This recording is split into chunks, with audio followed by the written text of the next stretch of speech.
अथ श्रीसूर्यस्तोत्रम् नवग्रहाणां सर्वेषां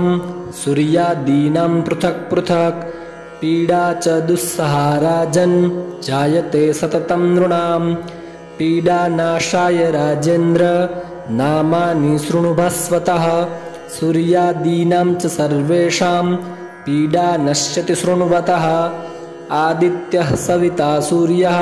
पूषार्कः शीघ्रगो रविः अगस्त्वष्टार्यमाहंसो हेलिस्तेजो निधिर्हरिः दीननाथो दीनकरः सप्तसप्तिः प्रभाकरः विभावसुर्वेदकर्ता वेदांगो वेदवाहनः हरिदश्वः कालवक्रः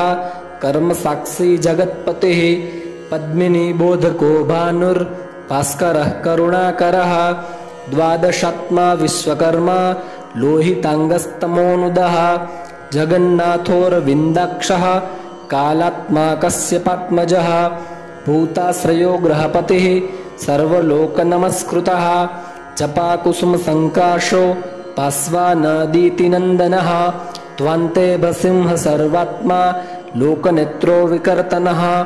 मार्तण्डो मिहिरः शूरस्तपनो लोकतापनः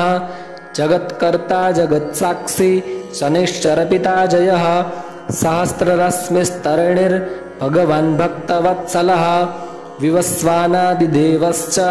देवदेवो दिवाकरः तन्वन्तरिर्व्याधिहर्ता दद्रुकुष्ठविनाशनः चराचरात्मा मैत्रेयो मीतो विष्णुर्विकर्तनः दुःखशोकापहर्ता च कमलाकर आत्मभूः नारायणो महादेवो रुद्रः पुरुष ईश्वरः जीवात्मा परमात्मा च सूक्ष्मात्मा सर्वतोमुखः इन्द्रो नलो यमश्चैव नैऋतो वरुणो नीलः श्रीद ईशान इन्दुश्च भौमः सौम्यो गुरुः कविः शौरिर्विधुन्तुदः केतुः कालः कालात्मको विभुः सर्वदेवमयो देवः कृष्णः कामप्रदायकः य एतैर्नामभिर्मर्त्यो भक्त्या स्तौति दिवाकरं सर्वपापविनिर्मुक्तः सर्वरोगविवर्जितः पुत्रवान् धनवान् श्रीमान् जायते सनसंशयः रविवारे पठेद्यस्तु नामान्येतानि भस्वतः पीडा शान्तिर्भवेत् तस्य ग्रहाणां च विशेषतः